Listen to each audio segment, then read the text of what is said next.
News Talk 1150 WGBR. Welcome to Newsmakers.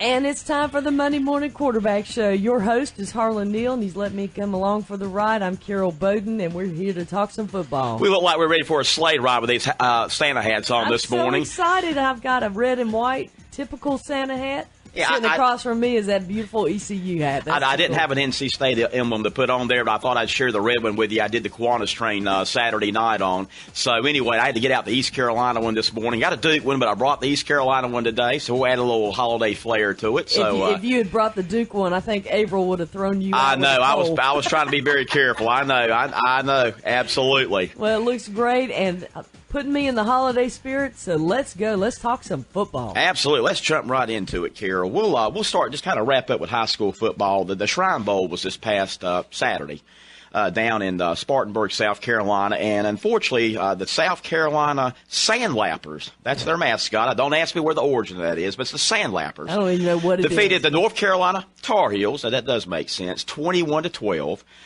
It was their third straight victory, and of course, we did have a local presence in that game. We had Deshaun Pridgeon from Eastern Wayne, and I was really proud of him. He's the first Eastern Wayne player since 1980 to actually play in that particular game, and actually the third overall. A very prestigious bowl game. Deshaun had an interception in that game. Played very well from what I understood. Had an interception. I think they threw at him a couple times. He only allowed one reception on his side of the field.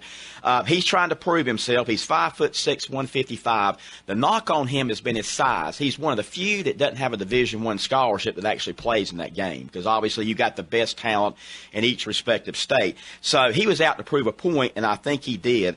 And I think it proves that he can handle these type of receivers. So I'm hoping that game may open up some opportunities for him. Let's hope so. And that kind of thing. So we're all very proud of him. But good job, Deshaun. Johnny Frazier from Princeton also played in that game. He was actually the first Princeton Bulldog to ever play in that particular game. Oh, wow. Which actually started back in 1937.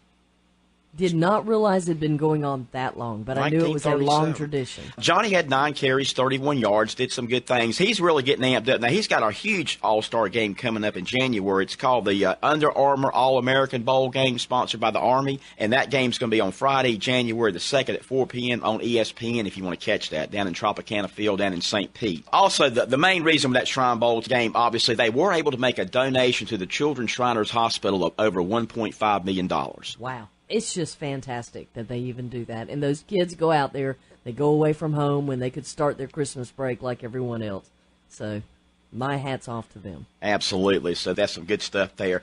Let's jump a little bit into some college stuff. We won't spend NFL is going to dominate this morning as it should, but let's talk. We do have one bowl game tonight for those that are interested from the American Athletic Conference. The Memphis Tigers tonight will represent the AAC, and they'll be playing the BYU team. That might not be a bad game. Should be a pretty good ball game tonight if you want to. Like I said, it's a lot of a smorgasbord of football going on.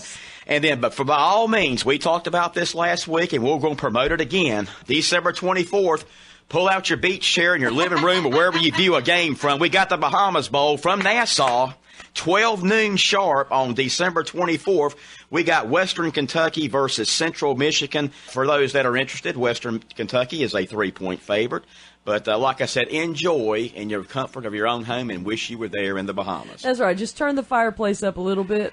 So there you go on that. I think Friday we've got the Tar Heels playing. That's on Friday, December 26th. The Tar Heels will be traveling up to Detroit to play on Rutgers. They are a 3-point favorite in the Quick Lane Bowl. And then we got NC State playing also. Let's see, that's going to be on Friday as well. They'll be playing Central Florida, who we remember that situation. That'll be 8 o'clock p.m. on Friday night, ESPN down at St. Pete. Central Florida actually a 2-point favorite in that game. So come on, Pack. You got to do it for us. Absolutely. And Duke really has a hard challenge Saturday. This one's going to be a tough one. They play Arizona State in El Paso in the Sun Bowl. That's a 2 p.m. start on CBS.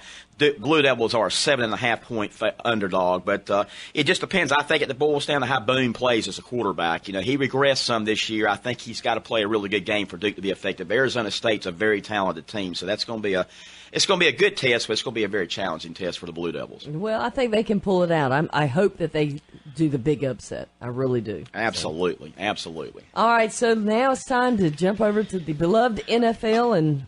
Well, let's just start with yesterday's game with the man who can flip a truck 4 times and still go out there and win a ball game.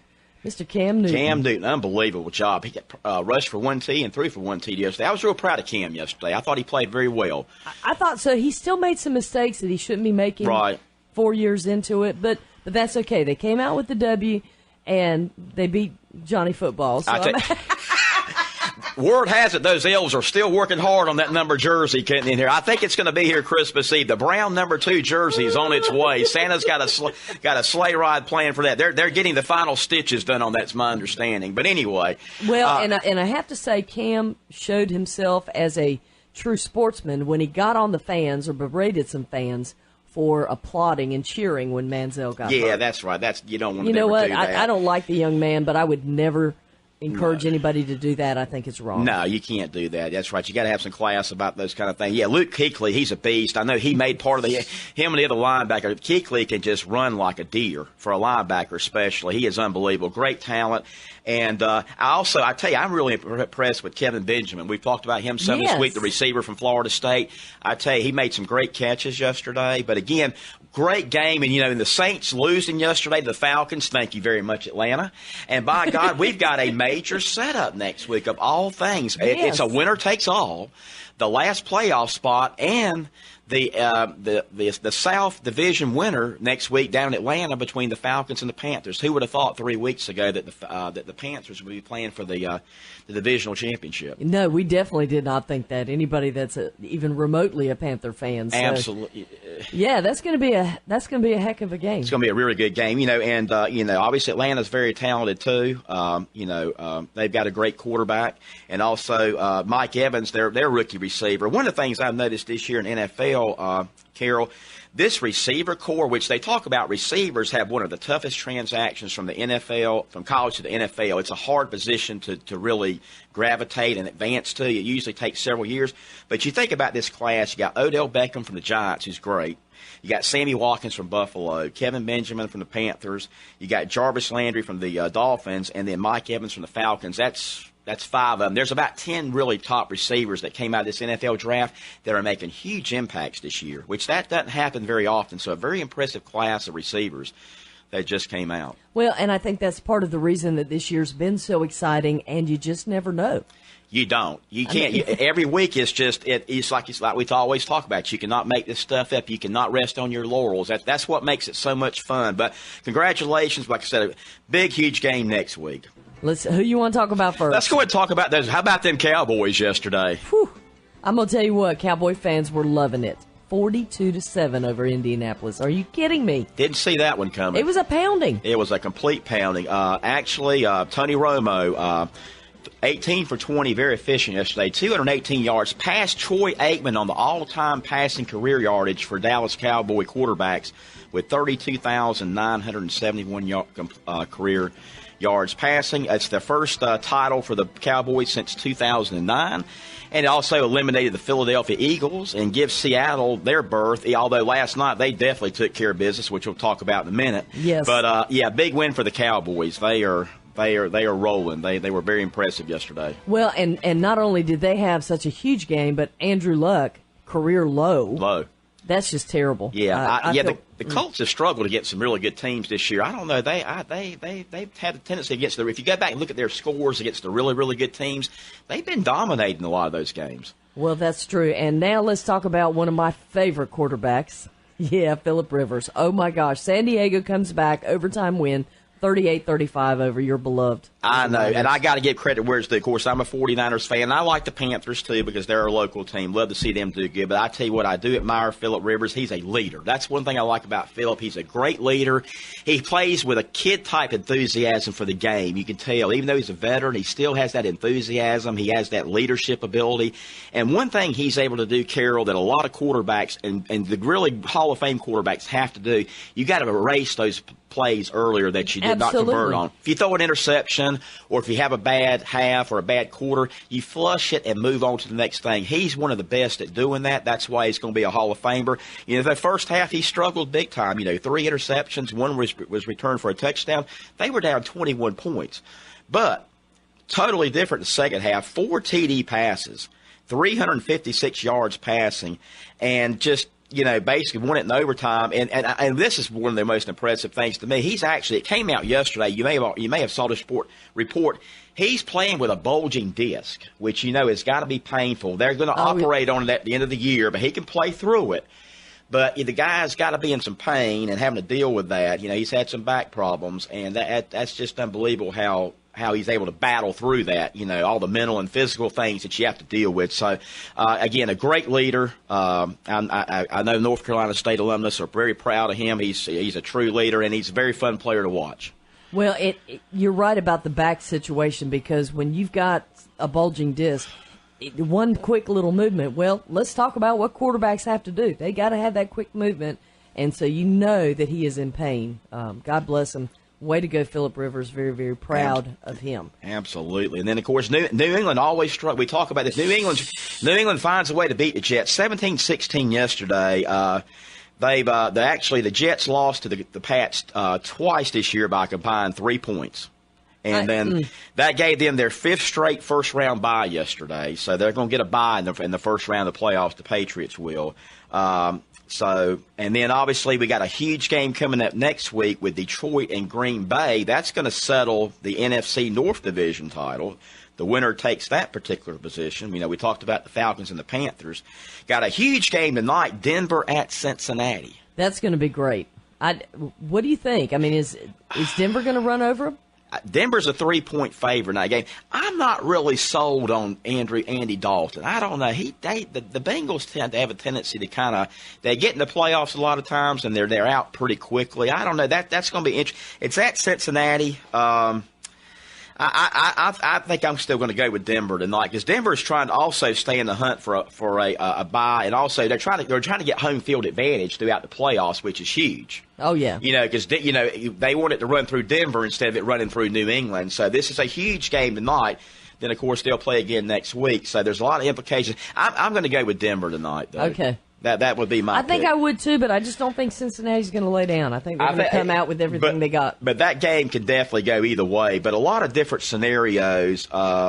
You want to talk about the playoff picture a little bit? Please. Okay, and we'll have a test on this at the end. We'll send you a quiz out. You got to answer. You have to get them all right. This is multiple choice, where you can't miss one or you fail the test. But anyway, here's the way. My cheat sheet does not have that information. I know, and I'm going to try to break this down for you as quick as I can, folks. So bear with me. But here's kind of where we are. Seattle can lock up the top seed in the NFC with a win against the St. Louis Rams next week, and the game is in Seattle. So you like their chances there. But Seattle's a beast. They dominated the Cardinals last night, if you didn't see it, 35-6. Russell Wilson, another great leader, another North Carolina State alumnus, or I guess Wisconsin, I don't know if you call him a Pack Badger or whatever.